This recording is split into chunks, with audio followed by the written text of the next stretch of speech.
পাতার পরিপূর্ণ লাউ দিয়ে শোল মাছের তো আজকে আমি লাউ শোল মাছের তরকারি রান্না করব। আমি যেভাবে রান্না করি আমার কাছে এটা সহজ মনে হয়, তাই আপনাদের সাথে শেয়ার করলাম।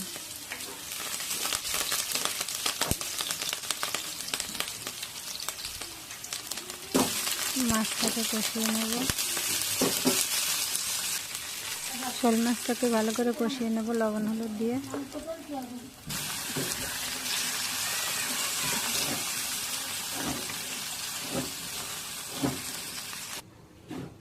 এই যে আমি ফোড়ন ভেজে উঠিয়ে রাখছি, একটু পানি দিয়ে আর কি মাছটাকে কষাই নিতে চাল দিয়ে।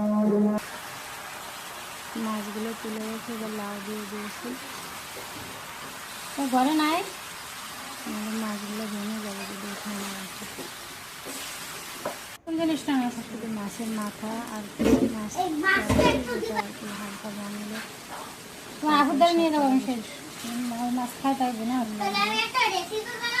এই তুই তো যা তো সব তোর রেসিপি নিয়ে দিবি কে ওই যে নিয়ে ওই ছুটিতে কাটিয়ে নেবে।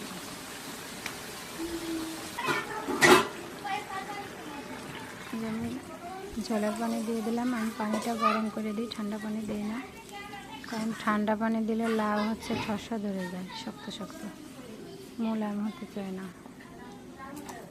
এবার মাছ দিয়ে দেবো, যে মাছগুলো জাল দিয়ে উঠায় রাখছিলাম।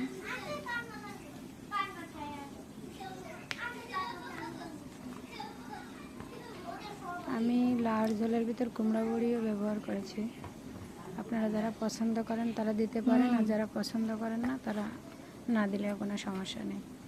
ঝোলের পানি দিয়ে মাছ দিয়ে টমেটো ধনেপাতা দিয়ে একবারে এবার ঢেকে দিয়ে জাল দেব।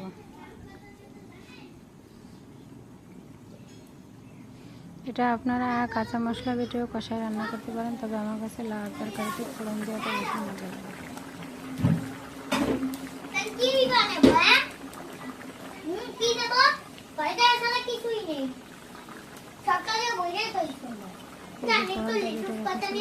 এটা দিয়ে দিচ্ছি, এটা দিয়ে কিছুক্ষণ জাল দিয়ে জল চুলা বন্ধ করে দেবো। 10 মিনিট জাল হওয়ার তাহলে মশলাটা ভালো করে পুরো ঝোলের সাথে মিশে যাবে এবং স্বাদটাও পারফেক্ট হবে।